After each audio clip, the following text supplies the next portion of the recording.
And now, from their living room overlooking the deadly Pacific Ocean, it's best-selling author couple Christina F. and J. Stephen York with Hang 10. 10 minutes, give or take, of talking about mystery, books, Florida, life at the beach, and whatever's the interesting thing of the day. With special pseudo-guest appearances by Chris's mystery pen names Christy Fifield and Christy Evans. Brought to you by Tsunami Ridge Publishing and Tsunami Crime Wave Books. And now, Chris and Steve.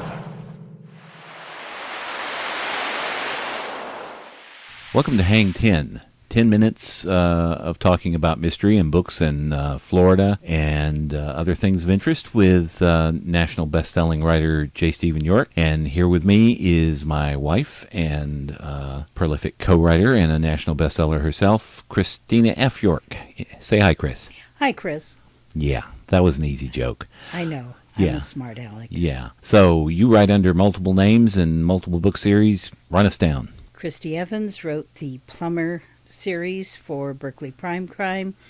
Christy Fifield writes the Haunted Gift Shop series for Prime Crime from Berkeley. Christina York. She forgets who she is at this point. Well, yes, but, I'm a Gemini. I have lots of people. You're allowed two. I contain multitudes. I am also Christina F. York, romance writer, fantasy, science fiction, Star Trek, Alias. Need I go on? If you have more stuff you published, yeah, probably. But I lose track. I'm sorry. It's very complicated in this house. I have one name. She has bunches of them, and so we're. It's every man's fantasy. You have a harem. It's overrated. Uh-oh.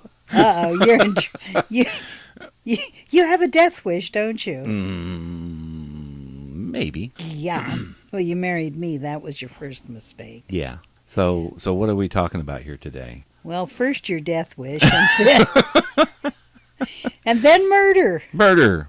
We do a lot of murdering around here. We love to go into restaurants and sit around and say, well, I'm going to have to kill a guy today, and I think I'm going to use a pickaxe. Actually, it's more likely she'll say that, and then that really gets people's attention. I'm 6'6" and kind of look like a biker, and she's this sweet little lady. And old lady, yes. No, I'm not saying that. Well, no, you wouldn't. You wouldn't dare. But you are kind of little. You're 5'1", I'm 6'6". We're Mutt and Jeff here. So. And I look like such a sweet lady. You are. It's deceptive. Except for the killing part. Yeah. Well, such a sweet little old lady wouldn't murder people, would she? Yeah. Well, and as it happens, we are both writing in North Florida these days, so hopefully in future shows we will be talking a lot about North Florida in particular. I think South Florida has been done to death. But bad pun. Yeah, well, and much as I love, good South Florida wacko book, historically and in the present, North Florida is a little different place. It's not a place that people write about. They tend to, it's like it's at the wrong part of the saddle. If you're that far west, maybe you'll go to New Orleans, or if you're that far east, you're going to slide down into Miami or Tampa or Orlando or something like that. Well, and North Florida isn't Florida the way people think of Florida. Yeah. North Florida is much more like southern Alabama. I think there's a big difference, but it's right on the cusp of that. It's also a much different place if you go just a little bit inland. On the beach, these days, it's a very tourist-driven, condo-driven, vacation home-driven place, and then you go just a little bit inland, and suddenly the whole character of the place changes. You get all these inland waterways, you get some of the fishing, you get the piney woods. It's a whole different Florida up there. There's cattle ranches. It's a much different place, and I think I'm writing historical mystery. I'm writing about the 1960s right now with my Panorama Beach series, and I think it's a very, very interesting place because it was really in transition then, and it was even at that point, South Florida was becoming a big thing, but North Florida was trying to be South Florida and not succeeding, and it made for kind of an interesting mix. And what I'm writing is contemporary in basically the same geographical area. Yeah, that was really weird. It's like a year into this thing, and I'm writing my mysteries, and she's writing her mysteries. And there was this one day where we looked at each other and went, we're both writing mysteries in pretty much exactly the same part of Florida at the same time, but in two completely different eras, and really two different genres. Yes, yours are much, much darker. Mine are cozies. They very much are character stories, not crime stories. And what you're writing is much more focused on the crime portion rather than the...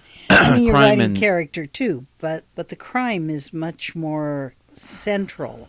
Yeah, I think the character is pretty important too, and the era and the setting. But and I'll admit this the Panorama Beach stuff has gone way darker and more serious than I thought it was going to, because my initial thought was I was going to write these serial novellas, not actually novels, and so that's what the first few of them are. And they were each one was going to be set in Panorama Beach, which is a fictional beach tourist town based somewhat on Panama City Beach, which was way different than what you see on MTV these days during spring break. And it was a sleepy little beach town with all these weird, tacky tourist attractions and amusement parks. And there was a fake concrete volcano there. There are some amazing miniature golf courses with giant concrete sculptures, life-size dinosaurs, and all sorts of amazing folk art kind of things. And I'm going to take one of those attractions and sort of come up with my own version of it, and each story would be around that. But necessarily being in the 60s, you're also talking about real social change. You're talking about major changes with race and in the culture, and the coming of the hippies and the flower children and the anti-war movement. And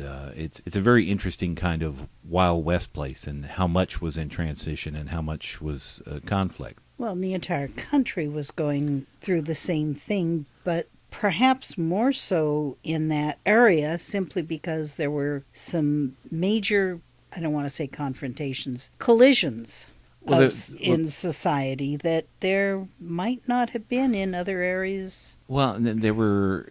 It's interesting. A lot of the race stuff, I think, happened earlier than Florida, than it did even in North Florida, than it did in the rest of the South. Yes. You went 50 miles north of the Gulf Coast, and you were going probably backwards 10 years or so in a lot of respects, because the people on the Florida coast were so aware that they were dependent on, first of all, on tourism, and they did not want to drive away tourists, and they did not want to be perceived, moreover, as a place that had a lot of racial conflict. They wanted it to be a safe, happy place you could come to, so they didn't want conflicts over desegregating the beaches or whatever.